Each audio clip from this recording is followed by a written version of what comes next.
Bonsoir à tous, donc dans cette vidéo, j'aimerais qu'on étudie ensemble quelques halakhot concernant les Aseret Yemei Teshuvah, les 10 jours de Teshuvah, les 10 jours qui commencent avec la fête de Rosh Hashanah et qui se terminent avec la fête de Kippour, le 10 Tishri, le 10e jour du mois de Tishri.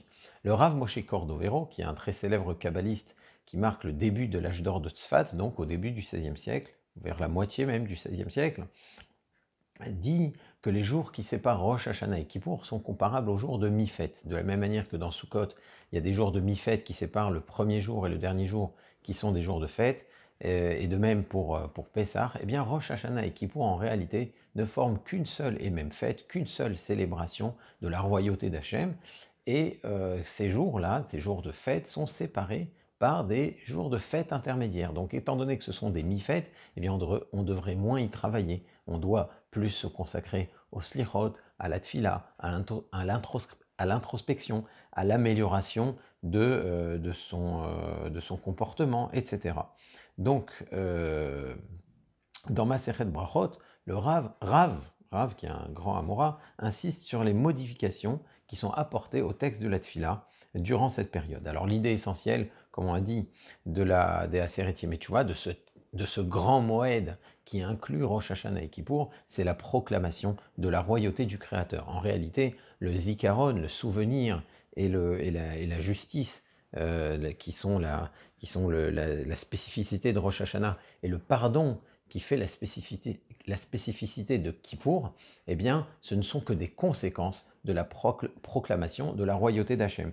Donc, puisqu'on doit insister sur la royauté d'Hachem, on va remplacer notamment dans la troisième bracha, dans la khatima, dans la conclusion de la troisième bracha, qui est normalement Ha'el HaKadosh, on va remplacer cette khatima par Ha'melech HaKadosh. On ne va plus dire le Dieu Kadosh, le Dieu qui est saint, mais Ha'melech HaKadosh, le roi qui est saint. Ça, c'est pour la troisième bénédiction de la Hamida. Et dans la 11e bracha de la Hamida, la bracha des Shoftim, la bracha des juges, on ne va plus dire Melech Ohev Tzedaka Umishpat, le roi qui aime la charité et la justice, mais Hamelech HaMishpat, le roi de la justice. Alors, est-ce que c'est obligatoire? Est-ce que ça change quelque chose si on s'est trompé? Eh bien, le fait que Rav, qui a rapporté ces changements, semble trancher que ce soit obligatoire, ça laisse entendre que si on s'est trompé, on est obligé de se reprendre. Si on a dit El Akadosh comme le reste de l'année, eh bien on doit reprendre sa Hamida. Alors, on va voir qu'on doit même reprendre depuis le début de la Hamida.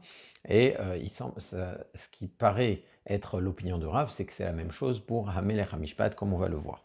Donc, selon Rav, c'est obligatoire et on est tenu de se reprendre. On va voir comment. Et c'est ce que tranche aussi le Shulchan Aruch. Alors, qu'est-ce qu'il faut faire en cas d'erreur?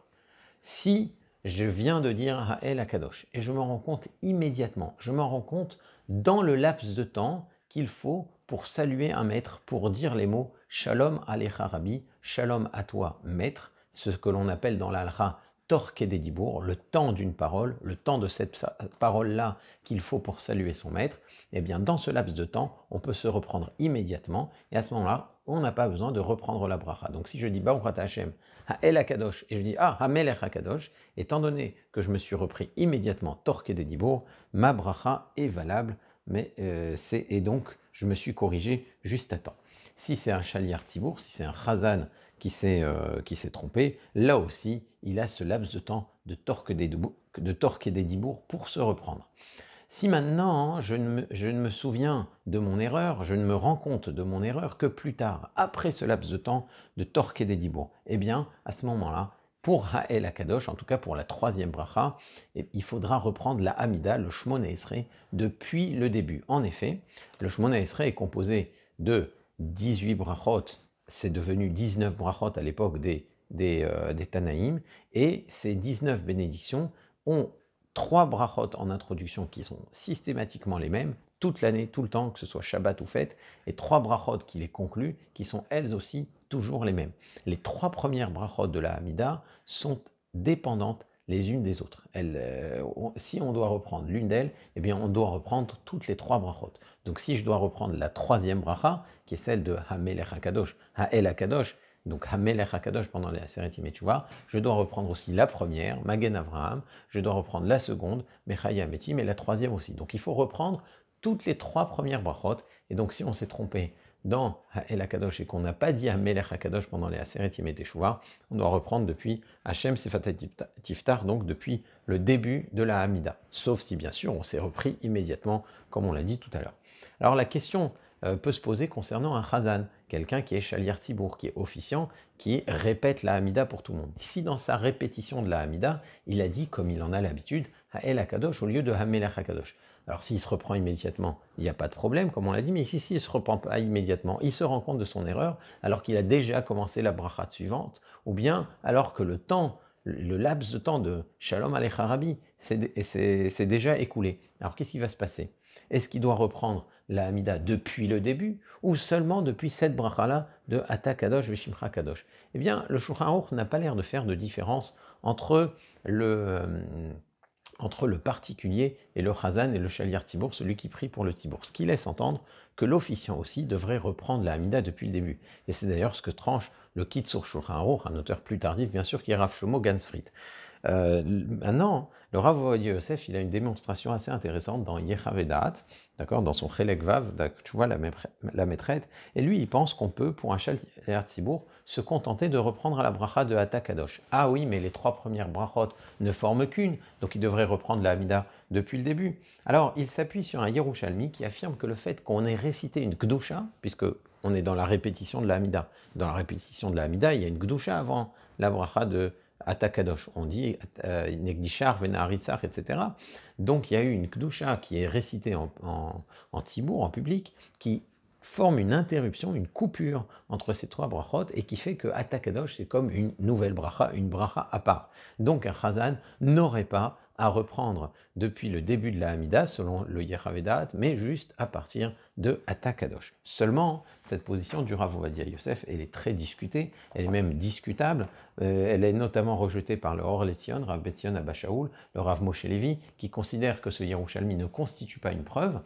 Si le Bavli était d'accord, il aurait dû le mentionner. Déjà, on n'est pas sûr que le Talmud Bavli, qui est la référence halachique, est d'accord avec cette notion-là. Et deuxièmement, le fait que le Shulchan Aruch, justement, ait rapporté la halakha qu'on doit reprendre la Hamida depuis le début, sans faire de différence entre le Chazan et le particulier, laisse entendre que le Chazan aussi doit reprendre la Hamida depuis le début, en reprenant aussi la Kdusha. Alors souvent on n'aime pas trop, on préfère suivre le Yechavedat pour ne pas faire peser sur le Tzibour, mais je trouverais logique qu'on reprenne la Hamida depuis le début, quand on s'est trompé et qu'on a dit Ha'el Kadosh au lieu de Hamelach HaKadosh. Alors, ce qu'il faut, c'est que le Shaliar Tzibour doit, quand il est Chazan, se montrer particulièrement vigilant dans les Aseret Yemei Teshuvah pour ne pas faire ce genre d'erreur, parce que justement, cela pose un véritable problème et de rentrer dans ce genre de marloquette. Alors, si maintenant, on a un doute à propos de ce qu'on a dit, je ne sais pas si j'ai dit Ha'el HaKadosh ou Hamelech HaKadosh. Il y a aussi un autre principe de la tfila, qui est celui de Shitfe Nakat. Shitfe Nakat, ça veut dire il a tenu son, flot. Le Shetef Shataf Nahar, le fleuve a continué à couler. Donc la parole a coulé comme d'habitude, et comme il a l'habitude de dire El Akadosh, Shitfe Nakat, il a tenu ce flot-là, ce flot de paroles qu'il a l'habitude de tenir, et il a dit El Akadosh au lieu de Hamelech HaKadosh, puisque c'est ce qu'il a l'habitude de dire. Donc, quand on n'a pas le souvenir exact, quand on n'est pas bien sûr d'avoir dit Hamelech HaKadosh, eh bien, on peut avoir la quasi-certitude qu'on s'est trompé, et donc il faut se reprendre la Hamida donc depuis le début pour un particulier, et peut-être même pour le Chazan. Donc à nous de faire très attention à bien lire le Sidour et à être attentif et de bien dire Hamelech HaKadosh pendant les Aseret Yemei Teshuvah. Alors il faut souligner quelque chose concernant ce principe de Shitfe Nakat. On a l'habitude de tenir son flot de paroles. Alors oui, ça c'est valable pour les jours intermédiaires entre Rosh Hashanah et Kippour. Mais si à Rosh Hashanah on sait qu'on a tenu son Marzor, alors le Marzor, il n'y a qu'une seule formule possible pour Rosh Hashanah ou pour Kippour, c'est Hamelech HaKadosh. D'autant que dans la bracha de Hamelech HaKadosh, pendant Rosh Hashanah et Kippour, pendant les fêtes, et non pas pendant les Aseret Yemei Teshuvah, les jours que Rav Moshe Cordovero appelle des demi-fêtes, donc pendant Rosh Hashanah et Kippour, il y a des mentions qui sont rajoutées dans Hamelech HaKadosh. Oufren, des oufren, je n'ai pas de souvenir des formules exactes, mais il y a des il y a des mentions, Ufrenten pardera, voilà, Ufrenten pardera, mets ta peur sur toutes tes créatures, etc. Donc des formules qui allongent cette bracha. Si on a souvenir qu'on les a dites, on peut avoir la certitude que dans la conclusion, on a bien dit Baruch Ata Hashem HaMelech HaKadosh. Même si on n'est pas très sûr, si on sait qu'on a suivi ce qui était dans le Marzor, on a dit HaMelech HaKadosh. Par contre, pour les jours de semaine où justement on n'utilise pas de sidour particulier et on dit les formules habituelles, Takadosh, Vishmach Kadosh, la formule un peu plus courte, donc celle qu'on récite toute l'année, eh bien on peut avoir la certitude qu'on s'est trompé et dans ce cas-là, on devrait se reprendre. Alors Hamelech HaMishpat, c'est la 11e bracha de la Hamida, elle ne fait pas partie d'un ensemble, et là, il y a un débat très intéressant entre le Rav Yosef Karo et le Rama. On a dit qu'on devrait remplacer, on doit remplacer normalement, pendant les Aseret Yemei Teshuvah, la formule Melech Ohev Tzedaka u'Mishpat par HaMelech HaMishpat, le roi de la justice. Qu'est-ce qui se passe si on s'est trompé et qu'on a dit Melech Ohev Tzedaka u'Mishpat? Puisqu'on a dit que ce qui est important, c'est de souligner la royauté d'Hachem, la proclamation de la royauté d'Hachem, qu'Hachem, c'est le roi. Est-ce que dire Melech Ohev Tzedaka u'Mishpat, ça reste valable? D'après Rav Yosef Karo, il faut dire HaMelech HaMishpat. Le roi, c'est le roi, il n'y a pas d'autre roi. C'est pas seulement un roi qui aime la charité et la justice, c'est Hamelech HaMishpat, c'est le roi de la justice. C'est ça que les Chachamim ont décrété, c'est ça la formule qui est instituée. Si on n'a pas dit cette formule, eh bien on est en dehors de ce que l'on appelle Matbea chez Tavron Chazal, la pièce qu'ont frappé les Chachamim, la pièce qu'ont frappé les sages, et par conséquent on doit se reprendre. Dire Melech Ohev Tzedaka u'Mishpat, ce n'est pas valable. Ça, c'est ce que tranche Rav Yosef Karo. Le Rama, dans les halachot de Tfila, le Rav Moshe Isserles, donc, qui est à l'origine des coutumes ashkénazes. En général, c'est lui qui tranche et qui rapporte les coutumes ashkénazes. Lui, il pense qu'à partir du moment où on a dit le mot Meler, même si ce n'est pas la meilleure formulation, on aurait dû dire Ha-Meler, c'est le roi, même si ce n'est pas la meilleure formulation, la notion de Malchut ayant été rappelée, ça reste valable, et donc on n'a pas besoin de se reprendre. Donc, la coutume ashkénaze, évidemment, c'est comme le Rav Moshe Isserles, de ne pas se reprendre si on a dit Melech Ohev Tzedaka u'Mishpat au lieu de Melech HaMishpat. Il faut cependant rester attentif pour ne pas rentrer dans la marloquette. Alors maintenant, quelle est la coutume sfarade? On pourrait penser que c'est évidemment comme le Rav Yosef Karo. Eh bien, ce n'est pas du tout évident. Certaines autorités séfarades, je pense notamment au Ben Ishraï, mais aussi au Rabbi Baruch Toledano, au Rabbi Shalom Essas, au Rabbanim du Maroc en général, et ces Rabbanim invoquent le principe de Safek Brachot Lehakel. Quand j'ai un doute sur une bénédiction, est-ce que je dois dire cette bénédiction ou pas? Peut-être oui, peut-être pas. Dans ce cas-là, Safek Brachot Lehakel, dans le doute, on s'abstient de réciter une bracha. En effet, réciter une bracha pour rien, c'est un interdit qui peut être un interdit de la Torah. L'Otissa chez Machav ne nie pas le nom du Créateur en vain. Donc dire une bracha en vain, c'est un interdit qui est quand même assez grave. Donc dans le doute, on ne récite pas une bracha.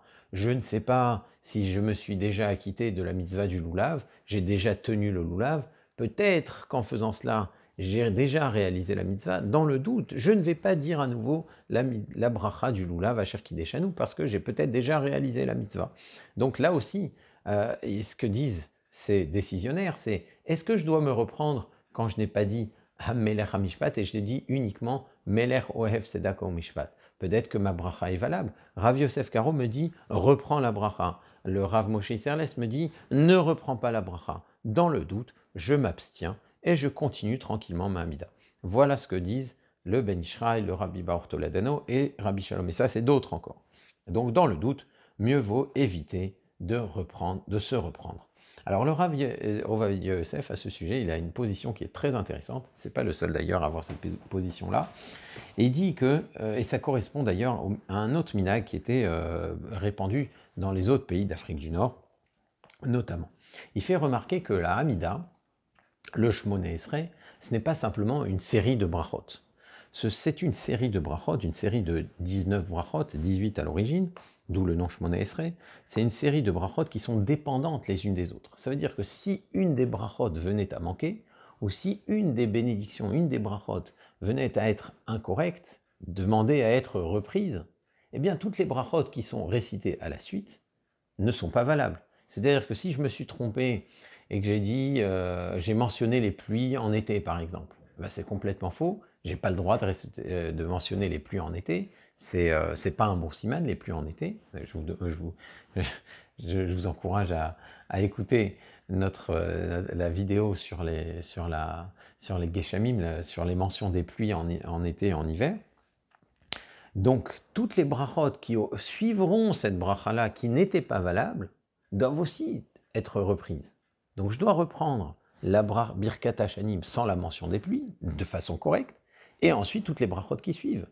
Si j'ai pas bien récité Hashiva Shoftenu, si Melech Ohev Tzedaka Mishpat, c'est pas correct, et que cette bracha demande à être prise, eh bien la bracha qui suit aussi, elle n'est pas valable, parce qu'elle a été basée, elle a suivi une bracha qui demande à être répétée.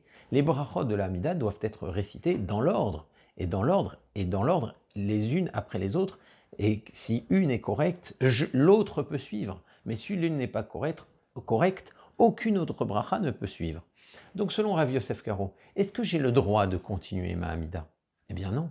Non, selon Rav Yosef Karo, si je dois reprendre Hamelech HaMishpat, eh bien la bracha qui suit des tzadikim, la bracha qui suit des minim, des ekenim, etc., toutes les brachot qui suivent, elles ne sont pas valables non plus. Je n'ai pas le droit de les dire. Pour Rav Yosef Karo, c'est une bracha levatala. Donc d'un côté, je suis au milieu, par exemple, je suis au milieu de ma Hamida. Je me dis, j'ai pas bien récité, j'ai pas dit Hamelech HaMishpat. Et je ne me suis pas corrigé dans le laps de temps de Torque et des Dibourg. Dois-je reprendre les brachot qui précèdent ou non? D'après Rav Yosef Karo, je dois me reprendre. D'après le Rama, ce n'est pas la peine, c'était correct. Alors est-ce que je peux continuer? D'après le Rama, tu peux continuer. Mais d'après le Rav Yosef Karo, tu n'as pas le droit de continuer. Donc en réalité, tu es coincé. Que tu reviennes sur tes pas, que tu reviennes sur les brachot qui précèdent, ou que tu avances, là aussi tu es dans le doute. Si je tranche fermement comme le Rama, comme Rav Moshe Isserles, alors ce que j'ai dit c'est correct, alors je peux continuer, là je reste cohérent. Mais si on invoque le doute comme le font le Ben Ishraï, comme le font le Rav Bibaor Toledano et d'autres, alors si tu invoques le doute est aussi bien présent en reprenant tes brachot qu'en continuant, qu'en récitant les brachot qui suivent. Donc, la meilleure solution, c'est de se reprendre et de sortir du doute. Voilà la conclusion donc du Rav Ovadia Yosef. Et donc, c'est pas seulement, non, je trouve que déjà c'est très logique, mais c'est pas seulement sa position, c'est aussi la position d'autres décisionnaires. Je pense à Rav Chaim David Halevi, qui est aussi un contemporain, mais aussi d'autres plus anciens, Rav Moshe Chalfon Cohen. Donc c'est un minhag qui existait déjà, et ça permet vraiment de sortir du doute. Donc dans la coutume sfarade, à moins d'avoir une coutume spécifique spécifique et claire qu'on ne se reprend pas, je pense notamment aux communautés marocaines qui vraiment s'appuient sur le Rav Shalom Essas, Rabbi Baruch Toledano, qu'on ne se reprend pas. Je trouve beaucoup plus logique de reprendre à Hashiva Shoftenu, parce que justement le Safek est présent aussi bien avant qu'après. Alors si on a déjà terminé entièrement la Hamida et que c'est seulement à ce moment-là qu'on se rend compte qu'on a dit Melech Ohev Tzedaka Mishpat au lieu de Hamelech HaMishpat, là il y a une solution qui permet de s'en sortir d'après tout le monde, c'est de reprendre toute la Hamida en mentionnant un Tnaï de Nedava, une condition de Nedava, c'est-à-dire qu'on dit si je suis obligé de me reprendre, si la halacha elle est comme Rav Yosef Karo, que Melech Ohev Tzedaka Mishpat c'était pas valable, alors à ce moment-là, je reprends ma Hamida parce que je suis obligé de la reprendre, puisqu'une bracha n'est pas valable. Toutes les brachot de la Hamida ne sont plus valables. Comme on a dit, les brachot de la Hamida sont dépendantes les unes des autres. Et si la halacha elle est comme le Rama, que Melech Ohev Tzedaka Mishpat c'est valable parce que j'ai dit le mot Melech, alors à ce moment-là, la Hamida que je vais réciter maintenant sera une Hamida de cadeau, une Hamida de Nedava. Voilà donc une solution qui permet de s'en sortir d'après tout le monde. Donc, en résumé, pour El Akadosh au lieu de Hamelech Akadosh, tout le monde est d'accord qu'on doit reprendre la Hamida depuis le début. Pour un Chazal, effectivement, il y a matière à débat. Pour Melech Ohev Tzedaka Mishpat, dans la coutume Ashkenaz, si on n'a pas dit Hamelech HaMishpat, eh bien on n'est pas obligé de se reprendre. Et pour le Rav Yosef Karo, on doit se reprendre, comme on l'a dit. Et si on a terminé entièrement la Hamida, le mieux c'est de reprendre la Hamida en faisant ce que l'on appelle un Tnaï de Nedava. Donc voilà pour aujourd'hui. Si vous avez des questions, eh bien, n'hésitez pas à la poser sur le fil de la discussion. Il y a encore beaucoup de choses à dire sur la Seret Yemei Teshuvah. J'aimerais beaucoup pouvoir en discuter dans une autre vidéo. J'espère que l'occasion se présentera. Et d'ici là, je vous dis une Khatima Tova. Au revoir.